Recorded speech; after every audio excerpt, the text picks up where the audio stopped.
Hey, Mandy, welcome to the show.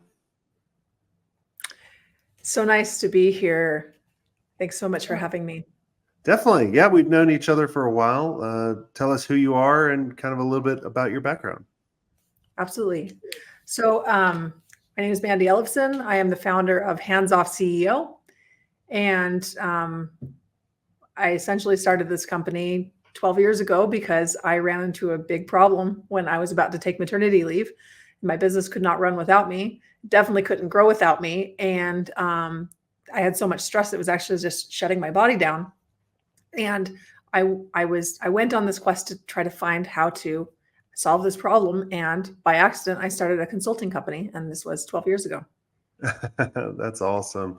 Well, let's talk about because a lot of people listening in right now, they are not hands off and their agency really owns them. They don't own their agency. And what I want to talk about today is really how can we find, hire, and train an operations person to take over a lot of the responsibility where the agency owner has more freedom in their agency. Yeah, I think that those are great topics to cover. Where do you want to start? Well, let's talk about where to find them first. Yeah, so where to find them? Um, I mean, there's the typical places where you can hire operations managers, um, and there's you can just put up an ad and hire an operations manager, right? The most important part is actually like the hiring funnel that you put together to be able to screen your applicants. You need to have a job ad that's going to really attract your best type of person, that is going to really be your partner in crime, that's going to be running the business for you. And a lot of times what we see happen is that people struggle with this, and then they end up hiring someone that's well below the level of person that they need. One, and two, they don't know how to actually train them. And you can have the best person, but still, if they don't know how to be able to actually operationalize your business, and if it's not structured in such a way that it can be, then even the best person won't be able to run your company very well. And there's some things that are missing that we can talk about if that would be interesting. Yeah, And well, I mean, well, let's talk about kind of the what to look for when you're because I like to try to save people time. And what right. I've recently found, as hiring a marketing manager, I put out a job posting on Indeed and LinkedIn, and all these people just go apply, apply, apply. They're not even reading the job description. They just see Sure. marketing in the title, they apply it. And I presume it'd be the same Right. thing with operations people. And what I've done is I put mousetraps in there. I'll You're right. say, hey, do not apply here. You must email me and put this exact phrase in the subject line and then send me a 2-minute video. And so if Yeah. they don't email me, I ignore them. If they don't have the subject line, I ignore them. If they don't do a video, I ignore them. And what it happens out of 700 applicants, I literally had 700 people apply, like 4 actually followed directions. Yeah, exactly. Here's the thing is like it's about having a company that's awesome enough that you can create a really good ad for that people are going to want to work for. So then you have, 700 applicants like you're saying. And I talked about you can hire anywhere. There's other places that we hire too. We do our most of our sourcing we actually do out of Eastern Europe. And the reason for that is because they have the culture just works really well for this job role, and you can get twice as good a person for the same budget. So I really like operations managers out of Eastern Europe for that reason. Um, but to your point, yeah, you need to have some ways that you can sort through very quickly. I really like your idea about the subject line. We do that too. And you can actually create a filter in your email that will filter all those out so you don't even have to see them. Another example of that is like attaching a resume. You would not believe me, like 30% at least don't attach a resume. And you can sort that out as well. So those are ones that you don't have to spend hours sorting through these applications. They've already shown you that they don't have an ability to follow directions, which What is, are Yeah, what are you looking for in their experience yeah. to see if they can actually do what you need them to do. Right. So we're looking for some kind of experience where they've managed people in the past. They have to have that. Even like see, we do training and development for operations managers. So we can have someone with a minimal amount of management of people, and we can build them up to be where we need them to be. If you don't have that training and development, you may have to hire a much more skilled and experienced person, and they may or may not be at the level where you need them to be. But they need to be able to manage people. They need to be able to manage systems. They need to be a systems thinker. And how you assess that is through different exercises you give them, like on the job. For my own operations manager, I had very high expectations for our operations manager. He's also our consultant as well, that leads certification programs for our ops leaders. But when I was screening him, I went through and I had a 90-day ramp up for him. And I said, okay, here are these 3 main projects that are the most important pieces for us to operationalize within our company in the first 90 days. And that's how I know that's how I know if you're being successful with in this role. And I said, okay, now create a project plan for this. So he went and created a project plan, and he demonstrated his ability to use project management system software because he created that. And I believe this was a paid project too, that I gave him a small paid. It was really worthwhile, your top people, to just throw a little bit of money that way. And you do that because you want them to do a good job and to not be a jerk. You don't want to have all these applicants spending time unpaid when you really want to assess them. So he demonstrated his ability to do this. And I asked, well, what goes first? And he's like, well, you know what? There's actually contingencies in here. There's some of these things, they have to be done at the same time. And he demonstrated that he knew that how work needed to happen, and how he needed to segment and sequence things. So I gave him an exercise, and he demonstrated that he was head and shoulders above the competition, even though, there were some other people that were slicker talkers that may have been able to be more convincing, but he demonstrated he was the right person for the role. Yeah, I mean, you got to kind of weed out the bullshitters, Totally. and really kind of, all right, prove it to me. Let's go do this. All right, so let's kind of now transition to the point where we're onboarding and training this person. What do we need to worry about? What do we need to do? Yeah. So first of all, one of the things that this is a little trick that I do in hiring is that we're looking for where are the failure points. So in your hiring process, you're always going to find some failure point. There's going to be one thing. There will be one thing you're like, oh, I love this person except for this one thing. And maybe it's their, it could be something along the lines of it's not something that's a deal breaker, but it's something that could potentially be one you're not quite sure. And I'm trying to think of a good example of this one off the top of my head. But it could be someone being kind of shy or a people pleaser. That's an example. It's a really good example of that. A people pleaser that can, in some roles, a people pleaser can really just create all sorts of havoc. Account management is a great example of that, because if they're a people pleaser, they're going to go over scope, and they may not be able to actually get the results because they care more about the significance they get from the client being happy with them rather than actually getting the work done right. So anyway, if that was one of the potential failure risks, I would be looking at how do we make sure we assess this and we root it out as quickly as possible and retrain it. And then you'll find out within the first 2, 3, 4 weeks, you'll find out whether that can be retrained or not. And so that's one thing.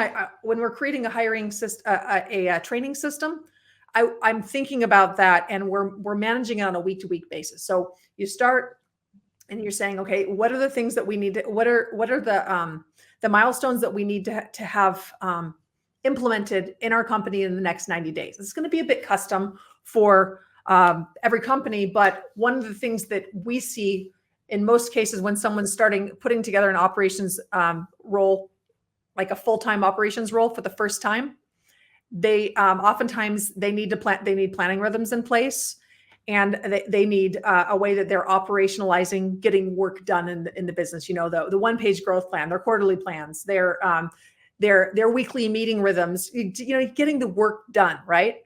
And someone has to drive that. And that's an example of a project that they may be heading up. Another one is team scorecards and client health scoring. Client health scoring is critical. And I mean, I've seen companies in the multiple 8 figures, agencies in the multiple 8 figures that do not have adequate client health scoring. I'm like, how on earth can you be running a $20 million company without client health scoring in place? And you need to have a criteria for what does success look like for each level. How do you be able to spot where clients are going off the rails way before the client is even aware of them? So you can prevent that.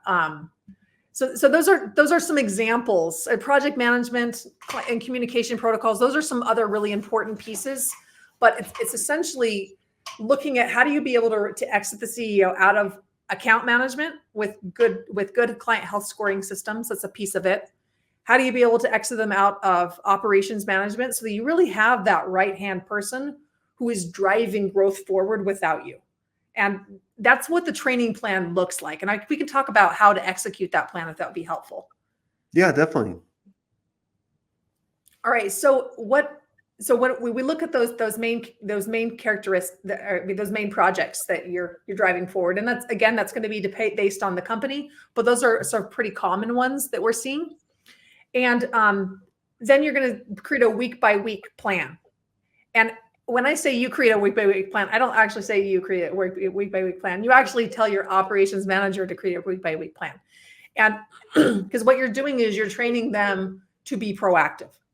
You're more than anything, you're reinforcing them being proactive. They should already be proactive. Your hiring process will already show how proactive they are if it's the qualification process for them. So they're going to then give you the 12-week plan that they're going to be implementing in the business. And it could be on a spreadsheet, could be on whatever it looks like for your company. But then you are you're having a call with them every week.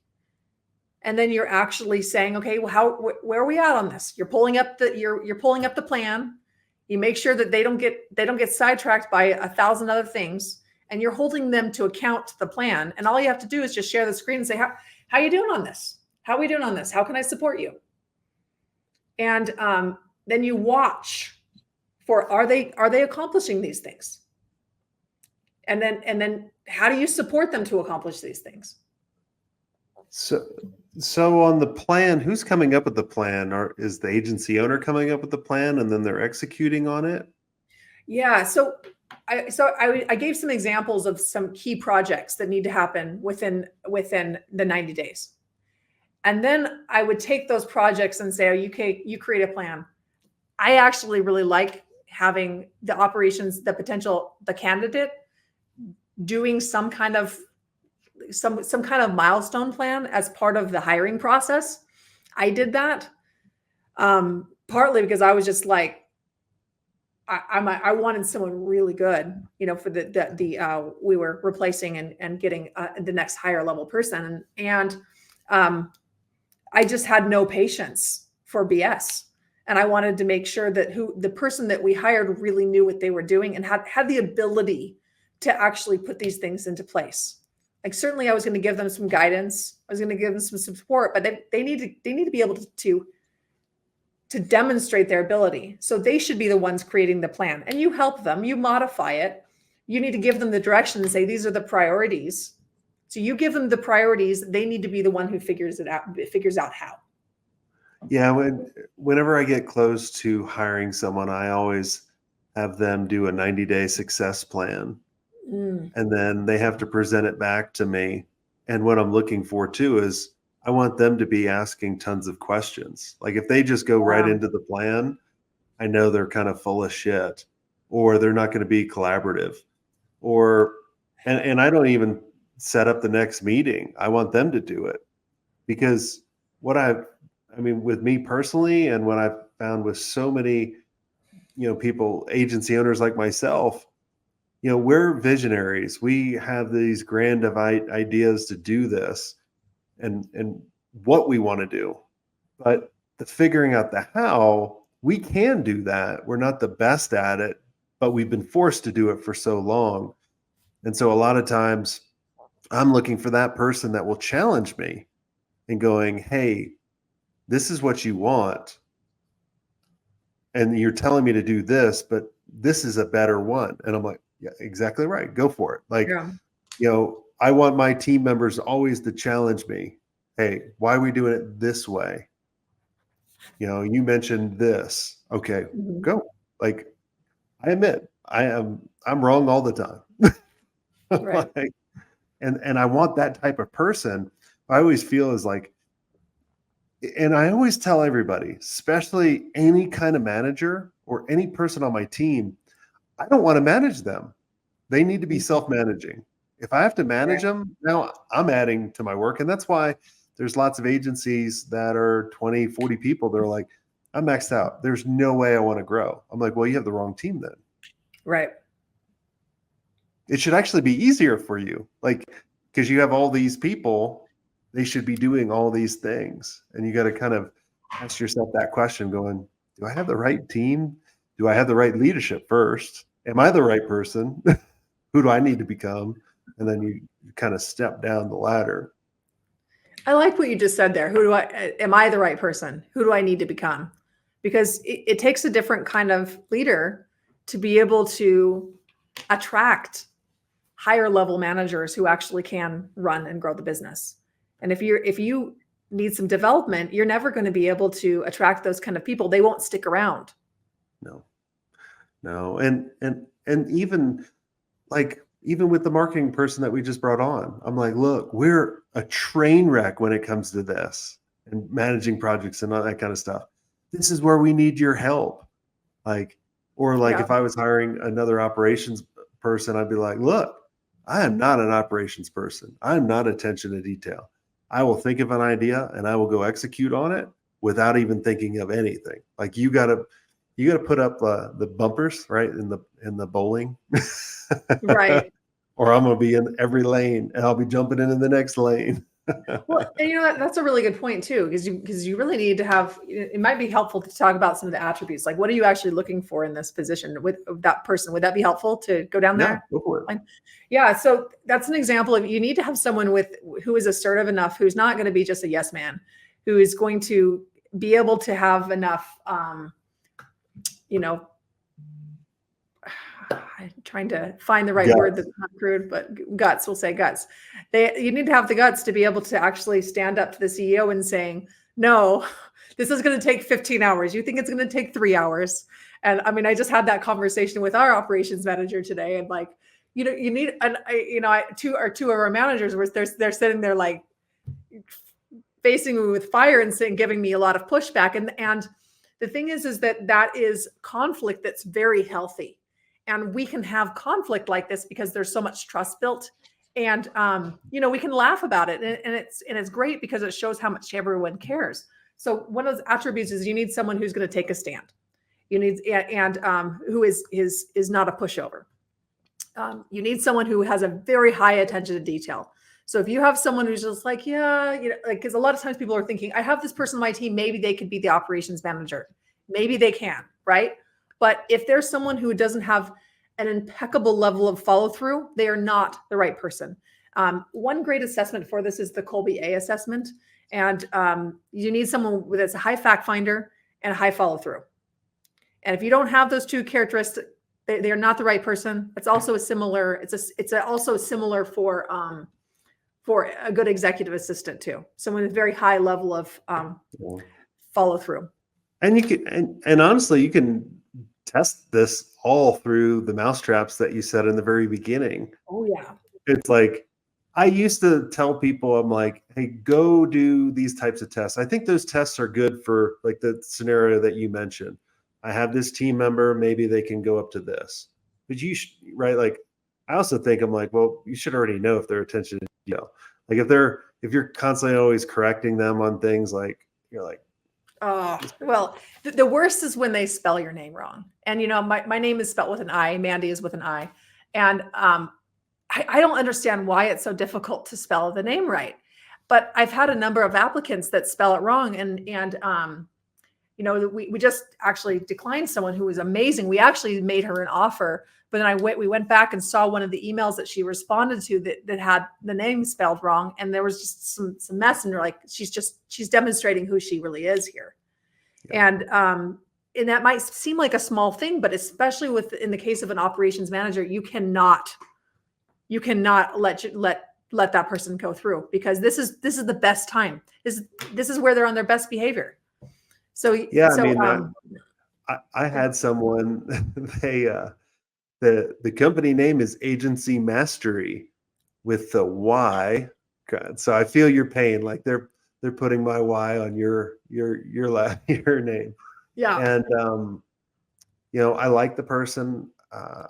And then I checked out one of their tests, and they were like, and one of the things they said, oh, we really want Agency Master to do this. And I'm like,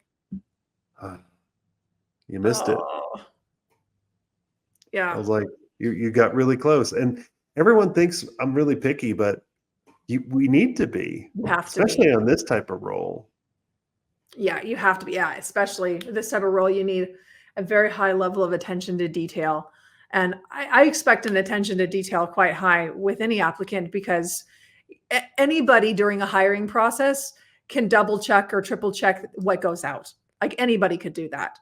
And but anyway, an operations manager, COO level person absolutely has to do that. So the other attributes, this is going to be a person that's different than a typical visionary CEO. And that's something you just need to be aware of. They're going to be a little bit tighter strung. They have their ducks in a row. They're a little anal retentive, and you want them to be that way. And it doesn't mean that they're not an interesting person, but they're going to operate in a very different way than us as CEOs operate.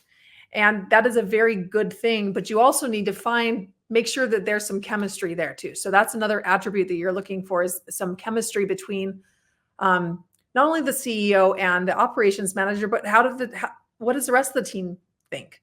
Yeah. Like they need to jive with the culture. Yeah. One of the other things that I would look for on this too is you're looking for someone to save you money and look for efficiencies. Yes. So one of the things, I am, my team will tell you, and my wife will tell you, I'm cheap when it comes to like commodity stuff. I'm not cheap when it comes to experiences. I'll spend whatever it needs to be for that. But like if I go out to, or like, let's say I have a gas bill, and I'm like, man, $100 a month. That's kind of a lot, right? Every 6 months I'll call and be like, hey, I'm canceling, or I'm going to another provider in order to get that $20 off, right? Like that is a good test. If you can go to your operations person saying, when's the last time you saved money for yourself, and explain why? Like if they could explain like, oh man, like I called the cell phone company. I said, I did this. I did. And I'm not an operations person. That's the kind of funny part. But like, I love to save money on wasted money. Like I love to find that wasted money. Yeah. I don't care if it's $1. If I have a coupon, I'll use it. Well, and here's the thing too, is that part of that role is also knowing where to focus, where they can make the biggest impact and cost savings.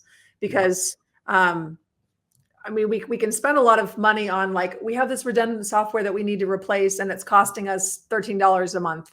And that's costing, or maybe if it's even $100 a month, but that really adds up. But that to make sure that the cost savings and everything that you're doing, you're optimizing it based upon what is going to make the biggest difference for the business. Because there's also on the other side that you can get some people that are so minutely focused on all the stupid little things that may have a profit increase, which is very important. And I actually think you should put this into a quarterly system, that you actually go in and check on your all your subscriptions and all of that look at your P&L on a quarterly basis to see where you can cut. But also where you're going to lose the most money is in your opportunity costs. I mean, I know you know this, Jason, Yeah. where like, how are they enabling growth? They will be able to pay for themselves within the first, 2 months, really, because if they can free you up and be getting work done that has never really been done right in the company, then you can focus on growth. You can focus on sales. You can drive growth in the company. And that right there will be where some of the biggest return on investment is. And then they're going to then lead the team in building out systems that can actually run and grow the company. But it's important that they're the one actually driving these changes, because otherwise you're still going to be the monkey in the middle.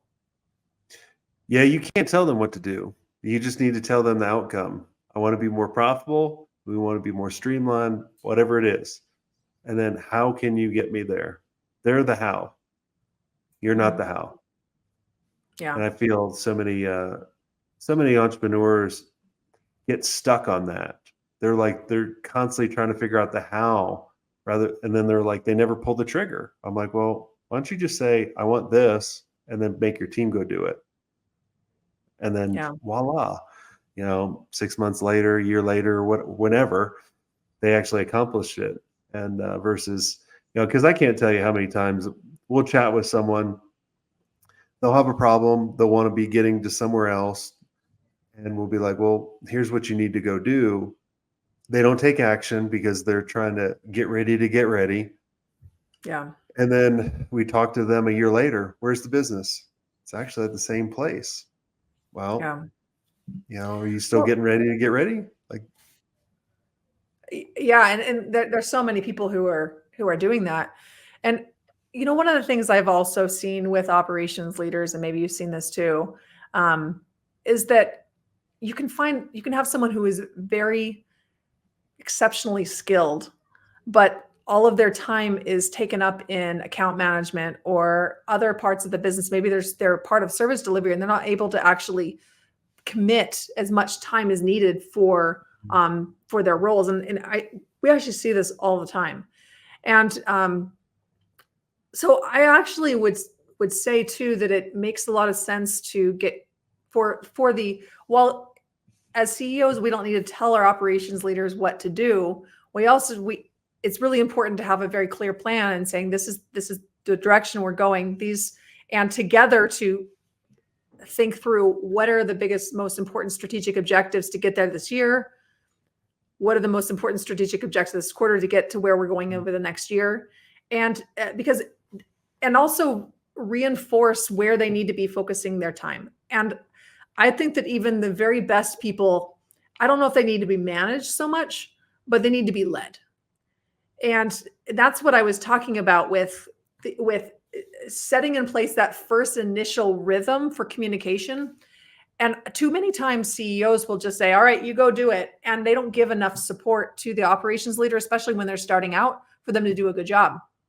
Yeah. So that's why that weekly rhythm where they're actually checking in now, how are things going? And it's an opportunity to, one, just make sure that they're making progress that you expect them to, and two, to be able to remove any obstacles for them. And it's a way to be able to train and develop them, not necessarily in their skill set, because you expect them to bring their skill set, but in the way that things are done, the way that things are done at your agency. Awesome.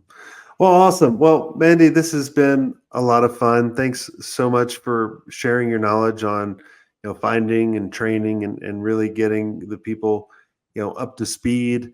For everyone listening, if you guys are looking for an operations person, someone to take that thing off of your plate so you can focus on setting the vision, communicating it to the team, being the face of the organization, assisting sales and building relationships, you got to find this person. So go do that. Start really make a commitment in order to go do it. And until next time, have a swank day.